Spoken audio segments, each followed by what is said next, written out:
crecer hacia lo que viene siendo la calle Mariscal, la calle Mejía, perdón, y pues vamos avanzando. Esperemos si sea de su agrado esta charla en la que el doctor Tomás Cuevas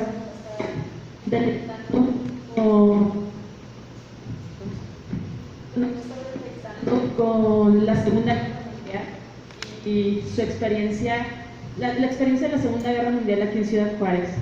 Esperemos si nos siguen acompañando también en nuestros demás eventos. Tenemos muchas actividades, tenemos clases de baile, inauguramos exposición cada primer sábado del mes y algunos otros sábados en los que nos piden fechas, tenemos presentaciones de libros, tenemos muchas actividades en las que nos pueden estar acompañando, y pues ahora sí que Ciudad Juárez tiene cultura, nada más es agarrarle el ritmo.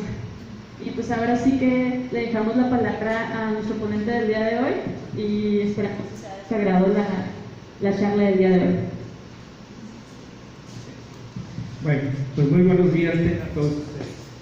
El día de hoy vamos a estrenar una temática, y bueno, yo quisiera hacer una serie de primero de aclaraciones y una serie de una reflexión. Concretamente, si bien es cierto, este es un tema que para algunos dirían, ¿qué relación tiene Ciudad Juárez con la Segunda Guerra Mundial? Y primeramente, sí, tener en cuenta que nosotros, cuando tomamos esta iniciativa, y ahorita dije nosotros, es porque la culpable de que esté el día de hoy aquí delante de ustedes es precisamente Isabel Cizalda. Estábamos realizando un recorrido por un congreso que fuimos de geógrafos aquí en Washington, D.C. Y bueno, entre lo que viene siendo el monumento de Abraham Lincoln y el obelisco, ustedes en la parte del medio pueden encontrar todo un espejo de agua, y está dedicado primordialmente a todos aquellos que estuvieron en la Segunda Guerra Mundial, esta gran conflagración. Y ahí tenían un módulo en donde decía: verifique quiénes de sus familiares participaron en la Segunda Guerra Mundial y en dónde ellos participaron. Pues bien, nos acercamos al módulo, y cuando me hizo la pregunta Isabel, le dije: no hombre, ¿cuántos Cuevas pueden haber participado? Le dije: no creo. La verdad es que mi apellido, si bien no es un apellido muy que haya tenido gran relevancia en el sentido de que se hayan, así como los Contreras o como los Hernández, que levantas una piedra y encuentras un Hernández o un Contreras, pues los Cuevas no son así.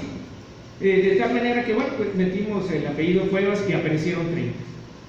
En infantería, aparecieron hasta en la naval, aparecieron como miembros, ¿no?, de cuidados de aviones, y esto me llamó la atención, y ahí comenzamos, ¿no?, a hacer esta verificación de quiénes y por qué participaron en la Segunda Guerra Mundial, algunos mexicanos, algunos mexicoamericanos y una gran cantidad de latinos. De tal manera que para todos aquellos que el día de hoy se dieron la oportunidad de estar aquí con nosotros, si gustan verificar en la parte de abajo de su asiento, ¿sí?, a ver si encuentran una nota, y ahí en esa nota es precisamente porque eso, les voy a dar un obsequio por haber venido el día de hoy. Entonces levante la mano quien tiene, ¿qué es? Una libreta. Bueno, ¿quién me hace el favor de entregarle la libreta? Si eres tan amable. ¿Alguien más? ¿Qué fue? Una pelota para el estrés. Te sacas de ahí, mete la mano y sacas una pelota. ¿Alguien más? ¿Qué fue? Acá una libreta. Una libreta más. ¿Alguien más? Aquí está uno vacío. Bueno, si gusta, a ver si hay algo debajo del asiento. ¿Sí? Mire, un libro. Bueno, le voy a regalar. Este es un libro muy especial, ¿sí? Y bueno, pues un libro. Bueno, esto es por estar el día de hoy aquí con nosotros. obviamente yo soy profesor, ¿sí? y la idea es no hacerles preguntas, sino que ustedes de alguna manera tengan algunas preguntas para nosotros el día de hoy. Por eso estoy entregando antes esta motivación y muchísimas gracias de estar aquí con nosotros. Por otra parte, quiero agradecer a algunas voces, ¿no?, que fueron tan amables. Primeramente al Museo del Timcan, el hecho de que esté aquí con ustedes. La verdad es que es todo un orgullo poder participar. Yo soy juarense de cuarta generación, aunque no parezca, porque soy híbrido. Mis padres me llevaron a los 2 años a vivir a la Ciudad de México y luego me regresé a Ciudad Juárez. Por eso es que no marco mucho la che, no tomo leche, chocolate, en fin. Pero sí, soy de aquí de Ciudad Juárez y por eso tengo un gran orgullo de estar aquí con ustedes. También agradecer, ¿sí?, al Rancho Las Voces, porque de alguna manera fueron quienes me hicieron la invitación y el estar aquí con ustedes. A la señora Lidia Gallardo hice una convocatoria, porque sabrán ustedes que cuando empecé a verificar de fotografías de la época del 42 al 45 aquí en Ciudad Juárez, fue bastante complicado encontrar. Y bueno, ahorita lo vamos a ver y tengo una reflexión también al final sobre esto. Al maestro Armando Ojeda, quien fue el que estuvo, ¿no?, al pendiente de alguna manera de recolectar estas fotografías. Y por último, al señor Ángel Álvarez, que está aquí con nosotros, quien me trajo esta serie de monedas de la época que tienen que ver con los nazis, primordialmente una cruz, ¿sí?, 2 fotografías, una donde aparece obviamente nuestro amigo Hitler, perdón, no es nuestro amigo, sí, alguien muy conocido. Himmler me decía, no, es Hindenburg, ¿sí?, que precisamente Hindenburg, de alguna manera, Hitler fue su primer ministro, ¿sí? Entonces, bueno, esto tiene que ver con esta relación que posiblemente nosotros no vemos tan cercana aquí en Juárez. Sin embargo, debemos de sentirlo muy cercano porque si ustedes leen aquí esta parte de lo que nos dice nuestro Noam Chomsky, la riqueza del pasado es tratar de interiorizar. Y este es un problema que tenemos una gran mayoría de nosotros. Verdaderamente, si no vemos el pasado, difícilmente nosotros podemos pensar por qué están así las cosas y cómo podemos ver hacia el futuro. Necesariamente el pasado nos va a hablar de quiénes somos nosotros. ¿Quiénes estuvieron antes que nosotros? ¿Qué fueron lo que aportaron, lo que hicieron, lo que sintieron? Y esa es parte precisamente de lo que nosotros como juarenses, y ahora sí vamos a ir tomando cada vez más calor en este sentido, porque Chomsky de alguna manera habla de la diferencia entre el adoctrinamiento y el crear individuos críticos.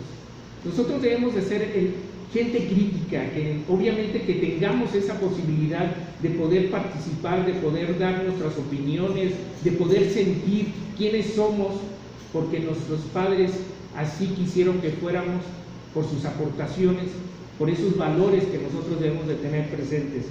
Si hoy por hoy el juarense es como es el juarense, no tiene que ver tanto por la cuestión de que vienen de fuera.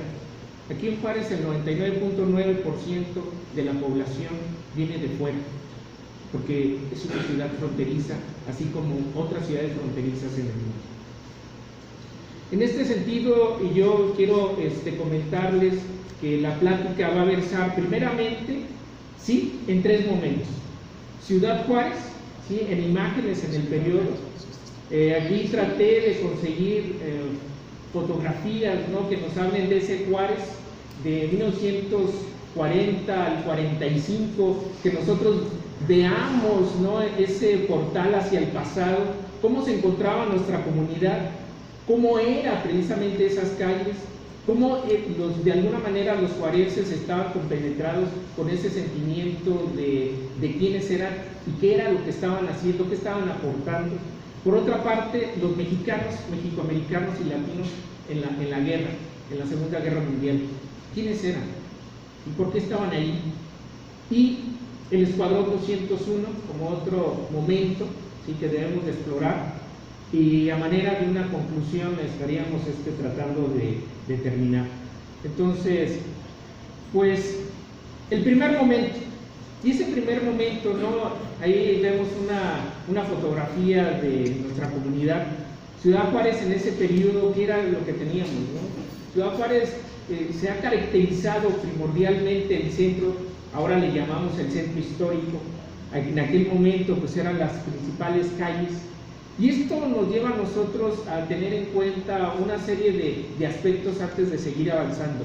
Primeramente, una frontera que tenemos con Estados Unidos de casi 3.200 kilómetros, y esa frontera con Estados Unidos no ha sido una frontera fácil, no ha sido una forma amigable de poder llevar una relación con un país que de alguna manera ha ido creciendo, ¿no?, en poder. Y hoy por hoy, bueno, pues no quiero hacer algunos comentarios más que puntualizar que no ha sido fácil. Ha sido una situación difícil desde su origen, y precisamente desde su origen porque hemos tenido también conflagraciones con ellos, que esto nos llevó de alguna manera a perder gran parte del territorio. Sin embargo, esta relación política, social y cultural entre ambos países se ha mantenido.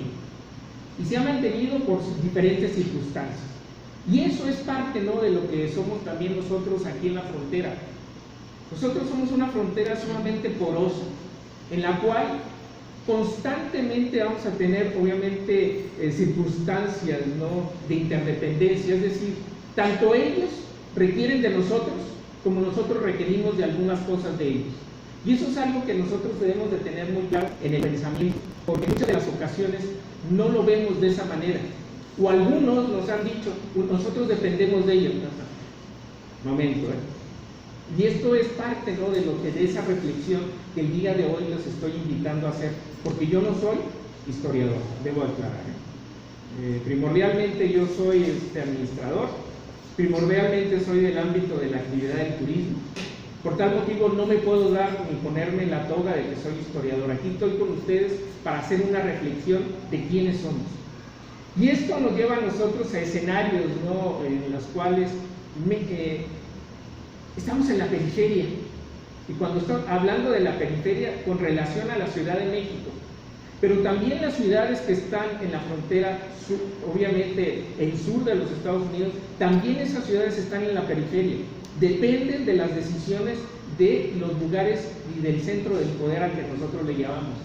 Anteriormente nosotros decíamos, la Ciudad de México es donde está el centro del poder. Bueno, pues todavía sigue el asunto más o menos así. Sin embargo, también nosotros tenemos una zona de contención, y es la que le llaman una zona buffer, que es una zona que se firma en un Tratado de la Paz para 1983, que a partir de la línea fronteriza son 100 kilómetros hacia el norte y 100 kilómetros hacia el sur. Esa es la zona de contención que nosotros tenemos en estas ciudades, desde Tijuana hasta Reynosa, y obviamente Ciudad Juárez y El Paso estamos casi en la parte central. Y esto nos habla a nosotros de que somos una comunidad diferente, es una economía diferente, es una sociedad diferente con relación al resto del país de México o al resto del país de los Estados Unidos. Y eso es una consideración que muy pocos de nosotros en algún momento lo hacemos. Y ahora sí, entramos en este caso, ¿no?, con las primeras. Ese es el puente internacional. Más o menos, ¿sí? Yo quiero definir, ¿sí?, que este es el puente de aquí de la avenida Juárez, ¿sí? Y el que está en la parte de arriba debe de ser el de la avenida León, ¿sí? Vean ustedes que en ese momento Ciudad Juárez los puentes internacionales son diferentes, no eran tan conflictivos, ¿no?, para el cruce. Y por el otro lado, pues comenzamos con nuestra catedral, una imagen de la catedral de esta avenida 16 de septiembre, ¿no? Y vemos una serie de comercios, vemos el mercado de Juárez, ¿sí?, ahí hay casi a un lado, ¿no?, de lo que actualmente es la alcaldía. Vemos, y claro, ¿no?, yo me estoy ubicando por el tipo de automóviles también, ¿no?, que fueran de la época, no tanto porque tenga exactamente las fechas, que no me fue posible ubicarlos muy bien. Ahí tenemos el Cine Plaza, ¿no?, nuevamente lo que viene siendo el centro de Ciudad Juárez. Vemos nosotros, ¿no?, lo que ahora es el Muret, que anteriormente en ese momento era todavía la aduana fronteriza. Hay un lugar, ¿no?, que me llamó la atención. A mí de niño me hablaba mucho del Gambrinus, ¿no? Pues ahí está el Gambrinus, ¿sí? Luego tenemos, ¿sí?, vendíamos perfumes, ¿sí? Obviamente se tenían que halagar a las damas, ¿no? Digo, no tanto porque los hombres no utilizaran perfumes, pero creo que era más en relación a las damas. Luego tenemos ahí la avenida 16 de septiembre, y aquí que entra, ¿no?, el Café Tivoli, ¿no?, que es lo que más se ve ahí. Vemos una ciudad muy dinámica, tenemos tráfico, ¿sí? Vemos obviamente estas grandes orquestas que ya para 1940, hasta el 45, y luego todas lo seguimos viendo durante los 50. Debo decir, ¿no?, que el que está ahí, paradito, Tino Contreras, es mi tío, ¿sí? Tino Contreras, el jazzista, ¿no?, que se va de aquí a Juárez y se va a la Ciudad de México y logra estar en Bellas Artes. Pues bueno, comenzó aquí en Ciudad Juárez, y lo voy a descubrir el día que venga, no le vayan a decir. Él era sastre en su época aquí en Ciudad Juárez, y claro, también tocaba, ¿sí? Efraín Contreras también es otro de los que tuvo una gran orquesta, como otras grandes orquestas que hubo aquí en Ciudad Juárez. Vemos ahí la avenida Juárez, con una gran cantidad de locales que tienen que ver, y aquí les voy a meter la duda para los historiadores, ¿no? Me llamó mucho la atención en estas revisiones de fotografías, que si bien tenemos centros nocturnos, ¿sí?, o tenemos aquí una imagen del Kentucky Bar, muchos de los establecimientos le llamaban cafés. Y aquí hay una fotografía ahorita, a ver si aparece, ¿sí? Bueno, aparte de los cafés, ¿no?, y de los centros nocturnos, de los cabarets, que en aquel entonces les llamábamos cabarets, que por favor no les digan antros, ¿sí?, son cabarets, son centros nocturnos. Los cabarets, sí, eran lugares, ¿no?, tan especiales que se podían caracterizar hasta casi como los que se podían encontrar en Nueva York, porque todas Las Vegas no existían, ¿sí?, como tal. De tal manera que también teníamos lugares, ¿no?, de venta de artículos, como la Oppenheimer, ¿sí? Yo de pequeño la llegué a ver, ¿no? Yo tengo 25 años, no crean que soy de esa época. Perdón, la venta y elaboración del whisky. Teníamos fábricas aquí en Juárez, ¿sí?, Estrella América, ¿sí?, entre otros, la destilería DW, en fin.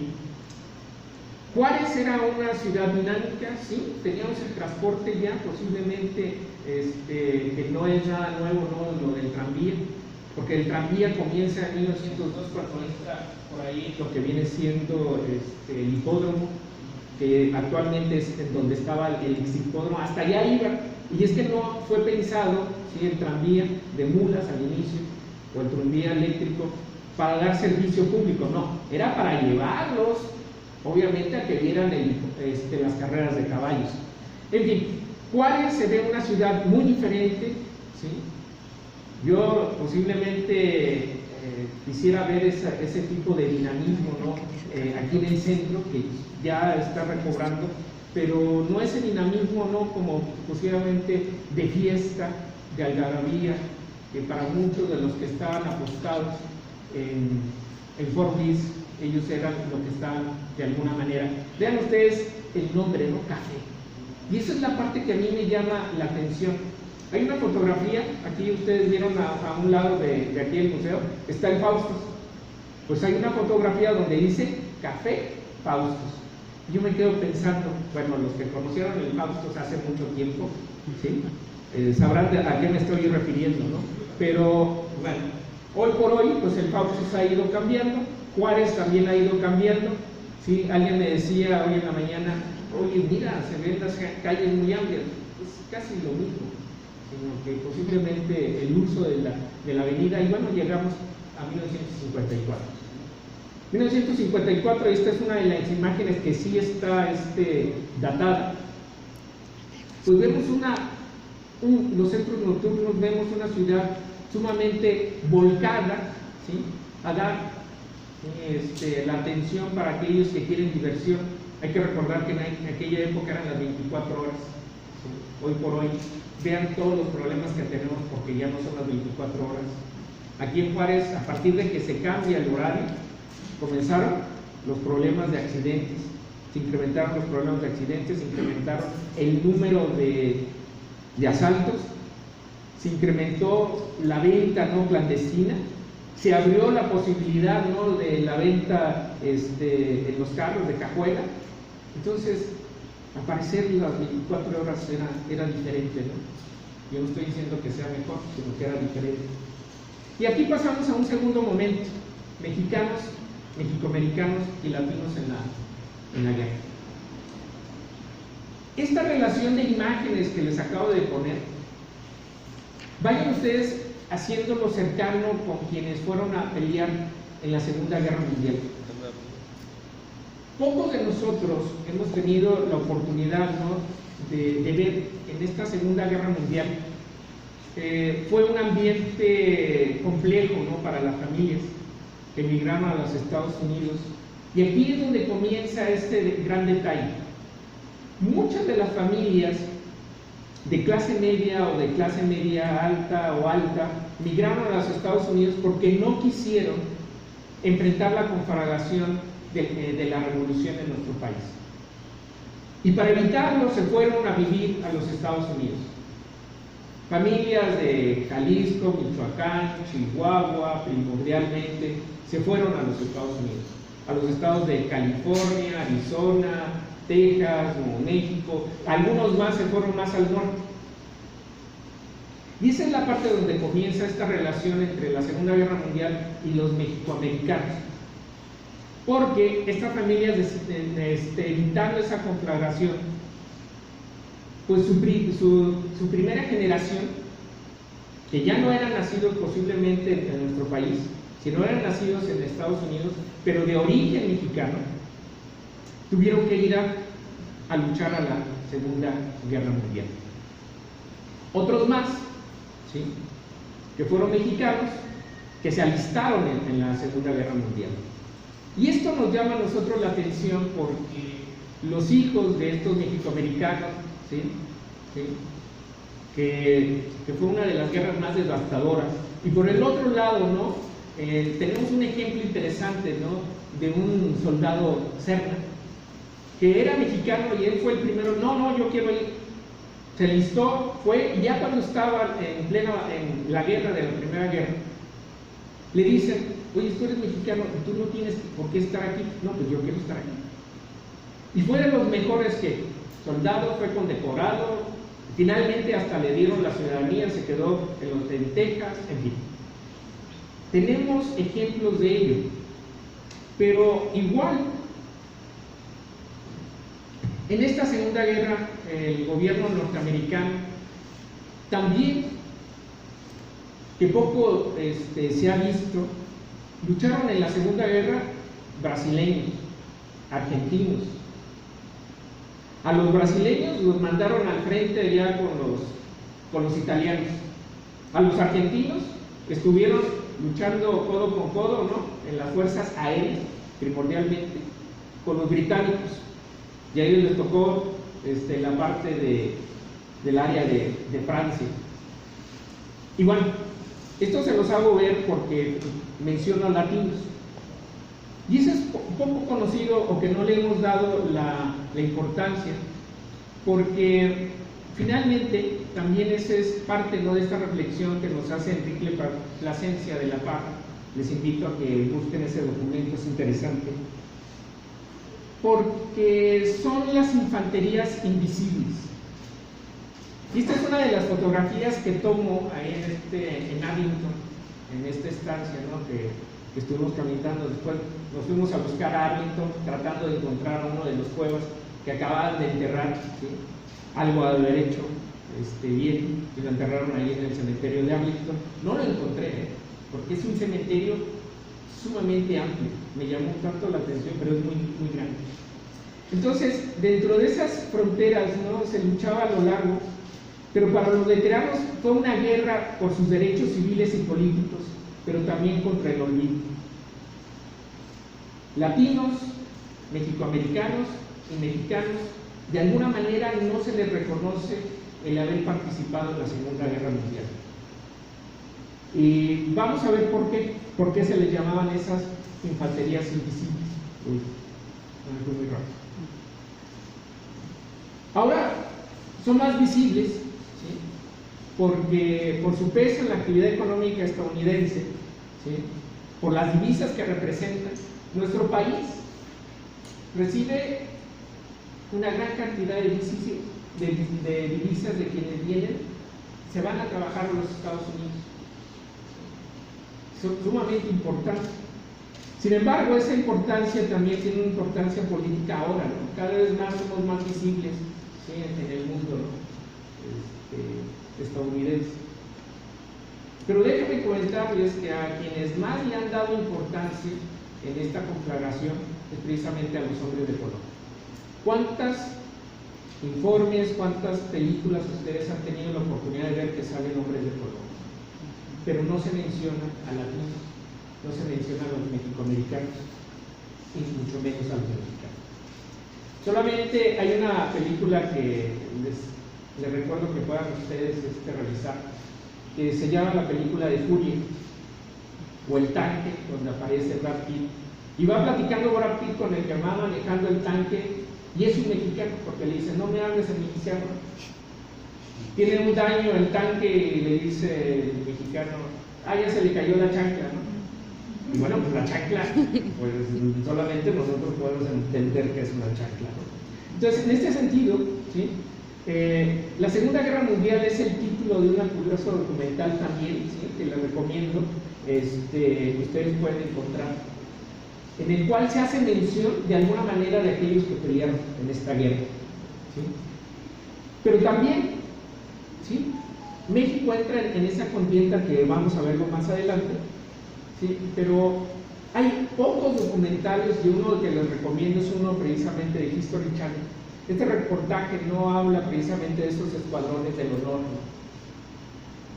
Pero también tiene que ver con algo que creo yo que en los últimos tiempos, ¿sí?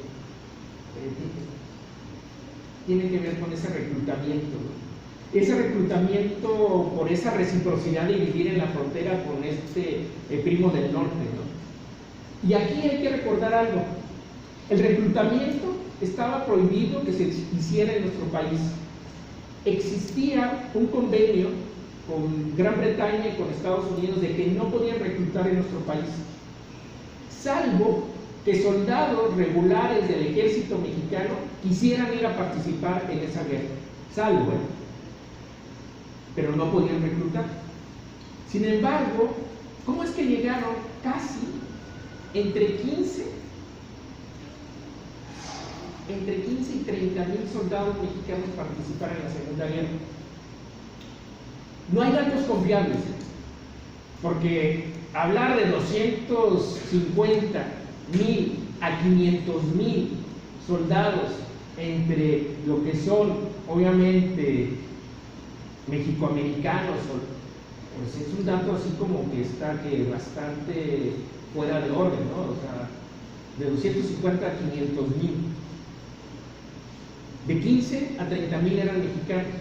Entonces, se tiene que ahondar más en ese sentido, ¿no? En la información, porque, pues, lo que traigo el día de hoy para decirles, ¿sí? Esos datos confiables, pues debemos de buscar más allá, porque muchos de ellos recibieron medallas de honor, recibieron reconocimientos por el gobierno norteamericano, ¿sí? Por estar en la lucha, por ser representativos, obviamente, en la batalla, por ser tan buenos, ¿sí? Para entregar su vida por otros. Y así podemos encontrar a una gran cantidad de ellos, ¿no? Que recibieron medallas de honor, que fueron muchos de ellos y algunos, ¿no? Vamos a ver que estuvieron obviamente en la infantería, al frente. Muchos de ellos los mandaron al frente de batalla. Y claro, se destacaron.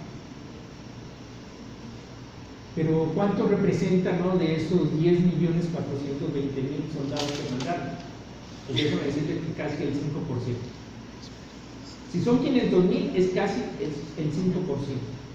Y esto es interesante porque todos ellos estaban, ¿sí? Así como vemos, ¿no? Que pudieran ser héroes de batalla, pues no los tenemos tan en la mente, ¿no? Algunos de ellos lucharon tanto, ¿no?, para poder ser reconocidos, ¿no?, por un ejército que no necesariamente era, vamos, sí, mira, ellos son latinos, ellos son mexicanos, ellos son... Es difícil. Sin embargo, para los chicanos era sumamente difícil que les fueran reconocidos en batallas, ¿no? Y así tenemos una serie de ejemplos, ¿no?, en los cuales debemos de hacer esta reflexión, porque sí, algunos pudieron alcanzar rangos como capitanes, difícilmente como tenientes o como obviamente otro nivel, ¿no?, de decisión. Pero ahí tenemos 6 hermanos, los Ortega, cuyos padres provenían de Chihuahua y obviamente huyeron al Paso por la Revolución. Llegaron a tener un rango casi de sargentos. En fin, tenemos ejemplos de ello. Y claro, esas son las infanterías, ¿sí?, invisibles. ¿Invisibles para quién? Para aquellos, ¿no?, que no querían reconocerlo. Pero MacArthur, un comandante del Frente del Pacífico, exclamó: manden más de estos muchachos mexicanos, son muy buenos para pelear en la jungla. Bueno, MacArthur, muchos de ustedes han escuchado de él, un general sumamente reconocido. Y esto nos habla a nosotros, ¿sí?, que estaba arraigado el prejuicio de minimizar, ¿sí?, lo que hacían los mexicanos en el extranjero. Hoy por hoy es un poco más difícil, ¿no? Regresemos 1942 al 45, ¿sí?, los medios de comunicación eran diferentes, era una lucha, ¿sí?, casi, si no difícil, complicada, ¿no?, para que te reconocieran. Pero por otra parte, el hecho de haber peleado bajo otra bandera. Y otro detalle interesante tiene que ver precisamente que los chicanos en California, ¿no?, nace un movimiento, ¿no?, que tiene que ver con la forma de vestir. Y hubo campañas en contra de todos aquellos que se vestían de esa manera y los detenían. Y fueron apaleados, golpeados por los mismos soldados en diferentes partes de la Unión Americana porque no se vistieran así. Sin embargo, el movimiento llegó hasta el ejército y cambiaban los uniformes y los hacían de esa manera, ¿sí? Vestir para los norteamericanos extravagantemente en tiempos de guerra es de mal gusto, es antipatriota. Y esos eran algunos de los carteles que también se pueden encontrar en la actualidad todavía. Pero hace unos momentos me preguntaban, ¿y esto qué tiene que ver, ¿no?, con Ciudad Juárez, ¿no?, y todos ellos? Ellos estaban acantonados aquí en Fort Bliss, la gran mayoría de ellos. Juárez tenía una vida nocturna sumamente interesante. Juárez les brindó, ¿sí?, posiblemente esos momentos antes de ir a luchar en la Segunda Guerra. Juárez les brindó la paciencia. Muchos de nuestros familiares en esa época, así como mencioné yo, que estuvieron en la música, que estuvieron en los cabarets, algunos de nuestros familiares posiblemente estuvieron en otras actividades relacionadas con esa vida nocturna. Meseros, cantineros, personas que daban un show, que dieron obviamente parte de esa sensibilidad para aquellos que se iban a la batalla. Y otra de las cosas interesantes, Juárez, así como lo vieron en imágenes y ahorita lo vimos, que aquellos que fueron a pelear en esa batalla, también Juárez tuvo una influencia del espionaje alemán en Ciudad Juárez. Algunos de ustedes posiblemente han visto los vitrales que están aquí en la catedral. Levanten la mano. Pues vuelvan a ir a verlos, porque esos vitrales fueron obsequiados por una fundación alemana entre 1940 y 1942, antes de que México entrara a la Segunda Guerra Mundial. Juárez fue partícipe también, ¿sí?, no solamente en esta ocasión, sino si vamos un poco más atrás en la historia, Hay que recordar que en la Segunda Guerra Mundial fuimos invitados, ¿sí?, a que nuestro país se aliara con Alemania. En la Primera Guerra Mundial también sucedió lo mismo. En la guerra con los franceses, ¿sí?, cuando fue la guerra civil en Estados Unidos, Francia tenía la idea de entrar con el imperio, ¿sí?, ganar primeramente México y luego posteriormente entrar a los Estados Unidos para recuperar lo que era Florida y los territorios que en aquel momento Estados Unidos tenía. México, ¿sí?, y la frontera con los Estados Unidos no es nada nuevo, ¿no?, de esta cercanía y ese interés en la frontera, ¿sí? De ahí es que debemos de sentirnos sumamente sensibles ante una situación de la historia real y de la historia moderna, ¿sí?, que en la actualidad posiblemente todavía siguen existiendo. Si ya no se lucha posiblemente por más territorios, sí se lucha, ¿no?, por esta cuestión cultural. Y esa es parte de esta reflexión. Luego entramos con el Escuadrón 201, ¿no? Y el Escuadrón 201, a principios de la Segunda Guerra, México cuidaba mucho su posición. La guerra comienza en el 40, México entra en el 42, pero entra en el 42 porque tuvimos algunos detalles, ¿no?, y que esto no ha quedado muy claro dentro de la historia, aunque oficialmente sí. Pues hundieron algunos buques tanques, ¿no? El más conocido, obviamente, pues es el Potrero del Llano. El otro, también que viene en segundo lugar, es el Faja de Oro, ¿no? Pero cuando nosotros revisamos la historia, ¿no?, del Faja de Oro, resulta que México lo requisitó, porque estaba en Tampico, ¿verdad?, con bandera italiana, y los italianos, pues obviamente habían entrado en la Segunda Guerra, y bueno, pues véngase, ¿no?, que se llamaba de otro nombre. Y bueno, ¿cuántos de ustedes saben qué es una faja de oro? Levanten la mano. ¿Todo por un libro? ¿Todo por un libro? A la una, a las dos, dije que me iba a preguntar, ¿verdad? Bueno, la faja de oro, hay que recordar, es amaretto con coñac. Yo no sé si en esa época existía ya el faja de oro, y quienes hayan tomado amaretto, pues es obviamente un licor italiano, y el coñac es francés. Entonces, bueno, pues de ahí viene el nombre de faja de oro, y el faja de oro, ¿sí?, así como otros 6 buques, fueron hundidos, ¿sí?, los que más conocen, pues el Potrero del Llano. Pero en el periodo de mayo del 42 a septiembre del 42, hundieron esos 6 buques.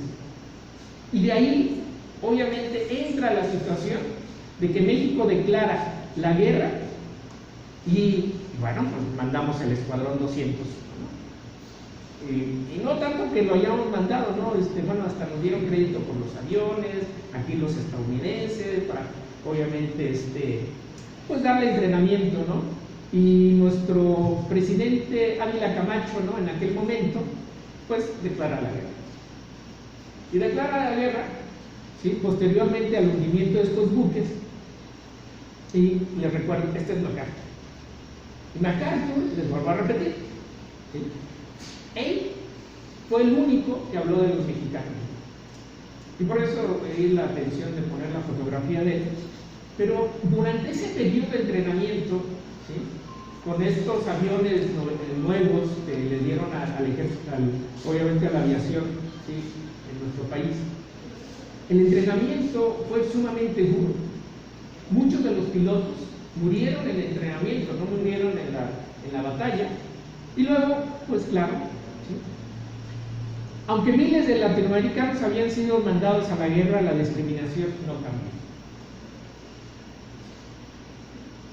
Peleas con nosotros, pero no te queremos mucho, ¿sí? Y eso es algo, ¿no?, significativo, ¿no? Porque aún y que pudieras traer el uniforme, ¿no?, de militar, pues no podías entrar a muchos de los establecimientos en Estados Unidos. O no podías entrar, ¿sí?, en los lugares que podían frecuentar, ¿sí?, los norteamericanos. O eras agredido verbalmente, o más de las ocasiones, pues eras bloqueado. Y esto es algo, ¿sí?, que tuvieron que vivir también nuestros pilotos, ¿no?, del Escuadrón 201. Pero algo también significativo fueron las campañas, el grito de guerra, ¿no? Yo cuando empecé a verificar, hay una serie de pósters que fueron por parte de la Secretaría de Educación, por parte de la Secretaría de Guerra, por parte de la Marina. Estos pósters, ¿sí? En particular es de la Secretaría de Gobernación, lo sacaron para hacerles ver a los mexicanos por qué teníamos que ir a la lucha, ¿no?, en la Segunda Guerra Mundial y por qué debíamos estar convencidos, ¿no? El soldado desconocido en los Estados Unidos, ¿sí?, en Arlington, el cambio de guardia es sumamente significativo, ¿no? Es algo, ¿no?, que lo ves con dignidad, ¿no?, cómo hacen ver a los que pelearon, lucharon y murieron, ¿no? Y esto a mí me llama de una tradición militar, más en los Estados Unidos y menos en nuestro país. Y esa es la parte, ¿no?, que tenemos que reflexionar en este sentido. ¿Por qué no dar esa importancia a todos aquellos que lucharon, mexicanos, en lo que nosotros participamos en la Segunda Guerra, ¿no?, en el sentido, si no en la conflagración, sí en darle un soporte de sentimiento a las personas que se iban? Y eso es parte de lo que Juárez otorgó. Y no solamente lo vamos a ver en la Segunda Guerra, ¿no? Entonces esta tradición militar no la tenemos en nuestro país, porque no somos un país, ¿sí? Hace algunos años un presidente dijo, nosotros tenemos un ejército de paz. No tenemos esa tradición. Por tal motivo, pues no necesariamente tenemos la imagen, ¿no?, en nuestras casas, como en muchas de las casas norteamericanas podemos ver la imagen, ¿no?, de todos aquellos que han ido, ¿no?, a pelear alguna guerra. Casi terminamos, ¿eh? La sociedad mexicana era o no un ejemplo, ¿no? Para la sociedad era o no un ejemplo. Y esto es parte, ¿no?, de si lucharon por una bandera estadounidense, ¿sí?, y perdieron este glamour, ¿no?, en el sentido de, pues sí, pelearon, pero no fue con la bandera mexicana, ¿no? Pero los que sí fueron a pelear por la bandera mexicana, como fue el Escuadrón 201, que hace poquito acaba de pasar, ¿no?, el hecho de cuando regresaron, ¿no? Y sí, les hicieron fiesta cuando llegaron y todo, pero posiblemente nada más fueron 300. ¿Te parece, no, esto de la película de los 300? Pues no. Fueron 30 pilotos y el resto era personal de tierra, entre mecánicos, entre otras cosas más. Entonces, han pasado, no 76 años, ¿sí?, han pasado más o menos alrededor de 64 años, ahí el dato, entre la mañana estaba yo, sí, 71 años, entre 74 y 76 años que termina la Segunda Guerra Mundial, pero no se recuerda como un hecho característico en la frontera, no lo tenemos a flor de piel, por esta tradición o no tradición, posiblemente porque quienes lucharon, sí, ya lo dije, llevaban otra bandera, eran de la Fuerza Aérea Mexicana, no se le ha dado un lugar más destacado en la historia, ¿sí? Hace rato me preguntaban, oye, ¿sí sabes si alguno de ellos era de Chihuahua? Pues la verdad no quiero meterme en ese mundo, todavía no lo he revisado bien. Solo 300 eran de tierra, 30 eran pilotos. Varios de los pilotos murieron en batalla, pero tomaron las misiones más complicadas, que no querían ni las misiones americanas hacerlas, ¿no? Por cierto, fue el reclutamiento, el licenciamiento para las tropas en Fort Bliss. Y aquí entra en un detalle que se los dije más o menos en el transcurso de la charla. Estuvieron reclutando aquí en la frontera. Mi padre me decía, a mí me ofrecieron la ciudadanía. Le dije, no, era pelear, ¿no? Dice, y muchos de mis amigos se fueron a pelear, ¿sí?, por esa ciudadanía. Algunos se las dieron, algunos no se las dieron. La espera del regreso de los mexicoamericanos y mexicanas al término de la contienda, esa expectativa de las familias, de cuándo iban a regresar y si regresaban, cuántos recibieron o no recibieron esas cartas, ¿no?, de que se habían quedado en la batalla. Y ese incremento en cuanto a la vida nocturna, sí, definitivamente. Todo el mundo les va a hablar de la vida nocturna en Ciudad Juárez y lo dañino. Por favor, yo aquí les estoy hablando de esa reflexión en relación, sí, una vida nocturna para aquellos que ya no tenían posiblemente la posibilidad de regresar. Y en eso debemos de pensar de que todos aquellos que participaron en los cabarets, dando un show, cantando, como músicos, como otras actividades más que me han dicho que había aquí en Ciudad Juárez. Eso es parte, ¿no?, de lo que el Juarense ha hecho, sí, en la vida nocturna. También, esto, lo que nos dice Hernández, tiene que ver, ¿no?, con relación a cómo es que nosotros podemos denigrar o no lo que tenemos.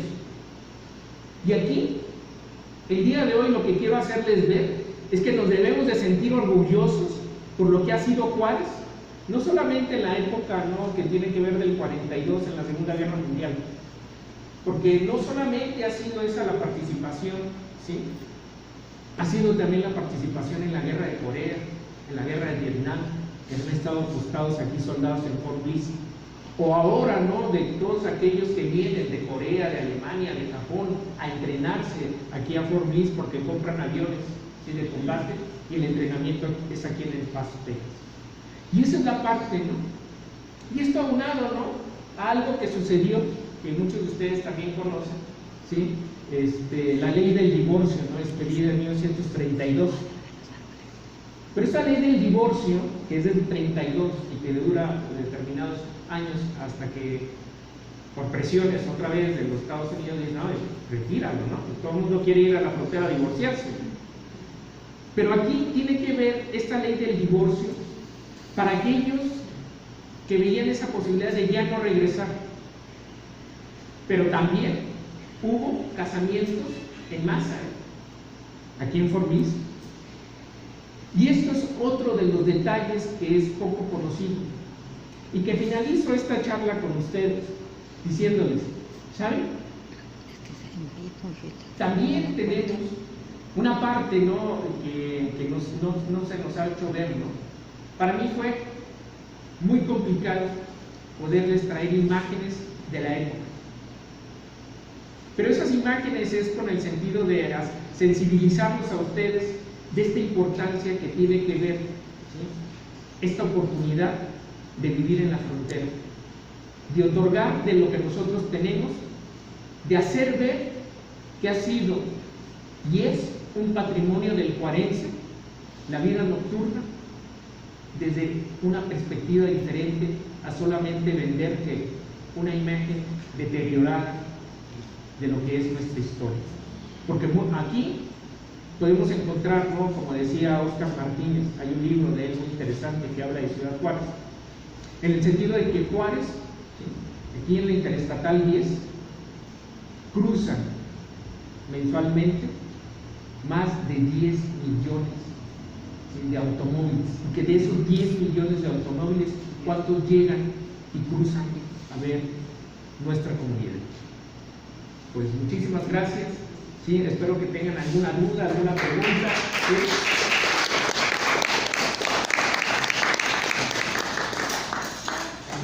Sí. Respecto a lo que comentábamos de por qué a los cafés le llamaban bares, eran negocios híbridos, por decirlo de alguna manera. Estaba separado el bar del café.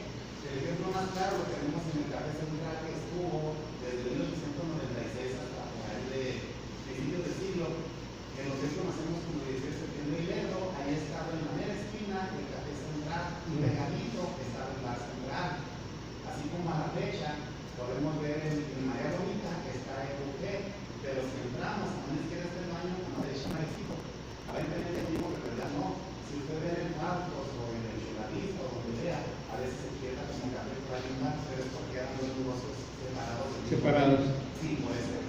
Ok, pues fíjate que esa es la parte, ¿no?, interesante, ¿no? Porque tú ves y café, ¿no? Dije, no, pues yo iba al Café Faustos, ¿no? O sea, yo no conocía otra cosa, ¿no? Sí, tío. Una participación que hay que considerar muy importante de los países, de todo el estado de Chihuahua,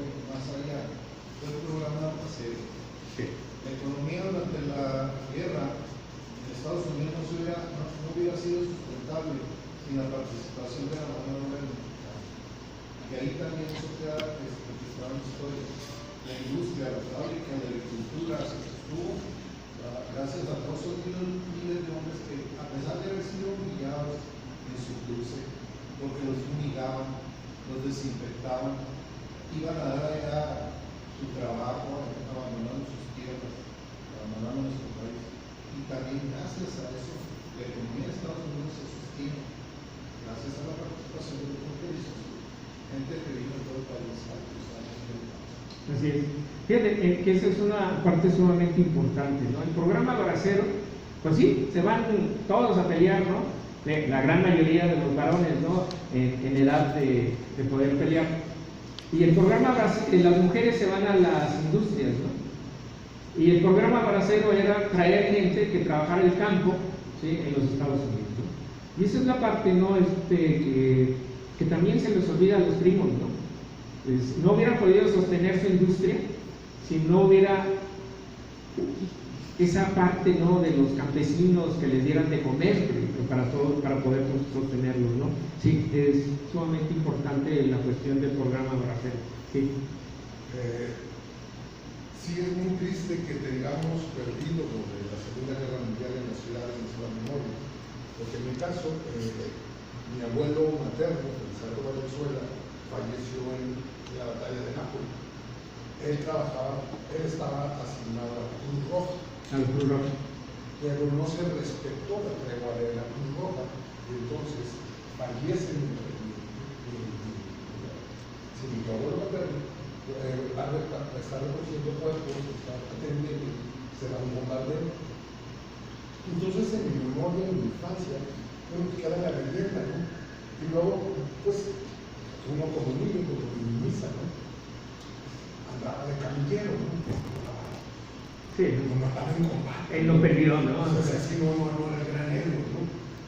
Pero en ese momento no se le daba más importancia a lo que se hacía, ¿no? Al libro, ¿no? O sea, en mi familia siempre tomaban como que falleció, se fue, quiso ir, participó, estuvo ahí, le tocó esta desgracia. Pero también la familia en ese momento obtuvo un beneficio al momento de fallecer Felizardo Valenzuela. O sea, en aquellos momentos, que no pasa ahora como en el ejército de Estados Unidos, en aquellos momentos sí tenían muchos beneficios los soldados. No es como ahora, si antes sí había un seguro de vida, había ciertas prestaciones que ya no existen en el ejército porque es carísimo para ellos. Claro. En aquellos momentos sí era importante. Ahí considero yo, en parte de la historia de mi familia, que se regulariza mucha familia en este momento de migración. Quería yo estuve buscando la semana, más que estuvo una semana muy complicada, las cartas que se enviaban mi tío Felizardo, mi tío abuelo Felizardo, mi abuela María, estaban fotografiadas. O sea, ellos escribían, se fotografiaban y te mandaban la fotografía. O sea, ese filtro de seguridad de qué información se estaba mandando era importante. Ese es un documento que por ahí debe estar en los archivos de mi casa. Es un archivo muy interesante porque cómo existían estos filtros, cómo era la manera de comunicarse. Sí se comunicaban, sí había un servicio más expreso en ese sentido. O sea, sí mantenía el ejército contacto, a pesar de que estábamos mexicoamericanos, que estábamos ingresando por aquel lado.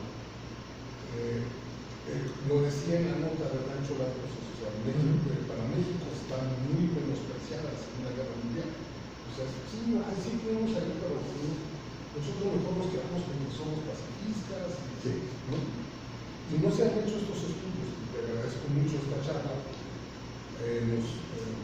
Como juarenses debemos de estar bien ciertos, o sea, de que sí hubo un impacto, sí hubo una experiencia, y si no buscáramos, encontráramos como experiencia de mi familia, claro. O sea, porque de verdad. Debe de haberlo, ¿no? Y sobre todo porque una gran cantidad de juarenses o del Paso participaron, ¿sí? Y sin embargo no tenemos referencia. por eso hice una convocatoria, ¿no? De solicitar fotografías, ¿no? Y que posiblemente tendríamos que hacer algo así en ese sentido. Yo los invito, ¿sí? a que sigan esta convocatoria. Sí, ¿hay dos preguntas? ¿No, tú no? Sí, adelante. Ahondando en el tema, los oscuros en los 40 en nuestra ciudad, ciertamente caracterizada por la producto de calidad, como por ejemplo, en alguna parte de las ratas memorias de una entrevista con un niño que en mayo de 1945 él estaba cantando en la Avenida Juárez, en el 42 para empiezan las hermanas Sevilla. Unos espectáculos de calidad, una calidad teatral, son números que hoy la pensar en la zona roja, pues había personas que se dedicaban a hacer verdaderos espectáculos.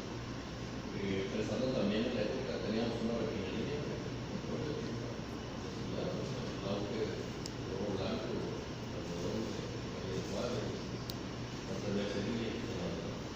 Pero también México, al entrar en esta ligación ideológica con Estados Unidos, también comete excesos contra los descendientes de colonia japonesa. Algunos ya desde principios de siglos establecidos como comerciantes, y recordemos que son llevados, así como Estados Unidos los lleva a campos de concentración en Nevada, la gente que vive en California, los descendientes de japoneses. Hacemos lo mismo en la ahí se concentran, empiezan a traer sus negocios, sus residencias, se llevan allá y al final terminan en la Ciudad de México. También hubo mexicano. Sí, que esa es la parte, ¿no? Que nos, digo, a mí me quedan muchos oscuros más que claros, en el que tenemos que profundizar precisamente en todos estos detalles, ¿no? Que en la frontera se vivieron, pero al mismo tiempo que se han ido perdiendo por esa falta de interés ante lo que yo menciono, ¿no? Que no tenemos esa tradición, ¿no? De posiblemente de cuidar, ¿no? Ese patrimonio de aquellos que fueron a pelear en una guerra, ¿no? Porque no es parte de nuestro interés, ¿no? Posiblemente. Entonces, sí, es necesario poder trabajar más el tema. La verdad es que pues, son pocos meses en los que nosotros nos dimos a la tarea. Vuelvo a repetirlo, ¿no? Posiblemente tenga una serie de detalles, ¿no? Esta presentación está cuidada en el sentido, ¿no? De esta reflexión que era de mi interés, ¿no? Traerles a todos ustedes. Así es que no sé si tengan alguna otra pregunta, duda, sí. A manera recreativa, como no tenía buena. Sí. ¿Cuál es un punto demasiado importante en la Segunda Guerra Mundial? Quiero decir algo. La XLO era la estación más potente de América. Más potente de América Latina. De latino no tenemos nada, ¿verdad? Porque hablamos castellano, español. Y la isla latina no se ve mucho, pero la XLO, 41 horas, que veía desde Canadá hasta Argentina, tuvo mucho que ver en la información de la Segunda Guerra Mundial. Era la organización alemana. Para que investiguen, es una persona alemana Sí, que esta influencia, ¿no? De estar en la frontera nos lleva a otros estadios, ¿no? Que tenemos que verificar, ¿no? Así como esto que les comentaba de los vitrales de la catedral, ¿no? O de una compañía que se habla que se hacía Casimires en Chihuahua, ¿no? Por una compañía alemana. Sí, seguramente aquí usaban muchos trajes de Casimir, en fin. Pero el punto es que posterior, ¿no? Al 45, aquí tuvimos un detalle, ¿no?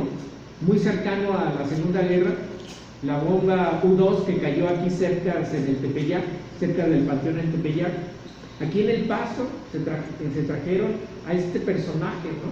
Que posteriormente hace llegar a los primeros astronautas a la Luna, ¿no? Con los, ahorita se me va el nombre de este alemán, von Braun. Estuvo aquí en Fort Bliss detenido porque al principio, ¿verdad? en los Estados Unidos no querían aceptar que era de alguna manera ilegal, ¿no?, que él llegara. Sin embargo, vean ustedes la influencia de esta región, Nuevo México, White Sands, ¿sí?, la prueba, ¿sí?, de las primeras dos de la bomba nuclear, ¿sí? Entonces, la región Paso del Norte está muy cercana, no solo en la Segunda Guerra Mundial, sino posteriormente a ella. Entonces, sí, definitivamente Juárez tiene una experiencia, como así lo denominé en esta charla, ¿no?, esta experiencia tan cercana con la Segunda Guerra en diferentes formas. Entonces, pues queda abierto precisamente, ya nos darás la oportunidad, ¿no?, de compartir esos documentos. Teníamos aquí otra pregunta, ¿sí?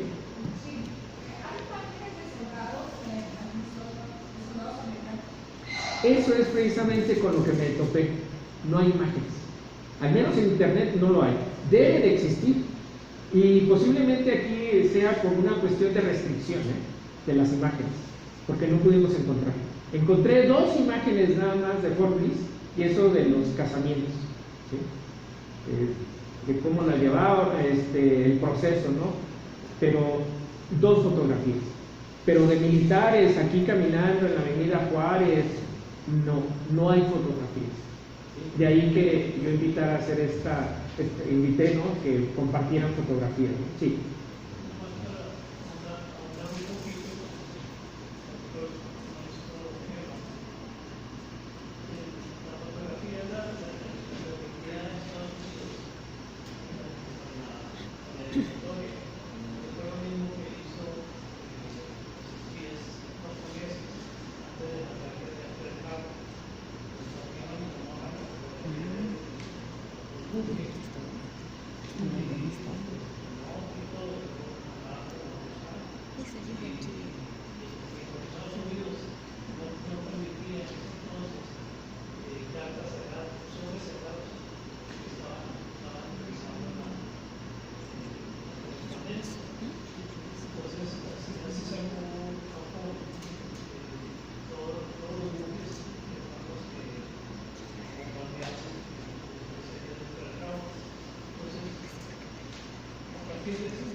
Bien, pues si ustedes tienen a bien, no sé cómo andamos de tiempo. No, el tiempo es de lo que sobra. Lo que la gente desea participar y compartir, ¿no? Así es.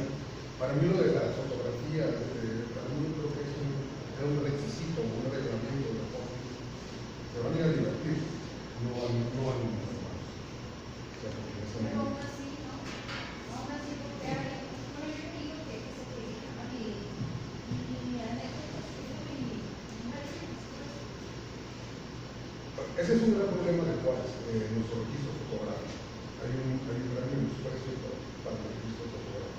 En esta ciudad deberíamos de tener, debería haberse fundado la primera fototeca por todos los eventos que se han dado, por todo el equipo fotográfico que estuvo aquí documentando, y se han perdido. Y se siguen perdiendo algunos familiares valiosísimos. O sea, es más fácil encontrar en el paso, incluso un estudio fotográfico, anduvo buscando a los dueños de esas fotografías por un tiempo, hace como 20 años. Conoce la fundamenta de tanto, o sea, ese estudio fotográfico se está cerrando, se cierra, y aquí están estas fotos todavía que quedan. ¿Quiénes son? Entonces, ese trabajo que se hizo en el paso no fue muy exitoso, hasta donde yo recuerdo. Pero tenemos ese gran problema. Los archivos de Eugenio Arnal, del estudio Arnal, de continuidad, no existen. El pleito de la familia por la casa, la herencia, presentaron los archivos de todo Eugenio, y dijeron eso no vale. Siendo fotógrafo, que yo veía en el paso a las fotografías, pero no existen, ya no existen. Pues bueno, se han ido perdiendo. Pues bien, aquí está una muestra, no tocar, pueden ver, pueden fotografiar, pero no se puede tocar. Así es que pues yo les agradezco mucho, la verdad, les vamos a pedir una fotografía de todos ustedes, si gustan, así como están. Yo creo que mejor sí la tradicional, ¿no? O acá de este lado, si gusta pasar para sacarnos una foto familiar del día de hoy. Digo,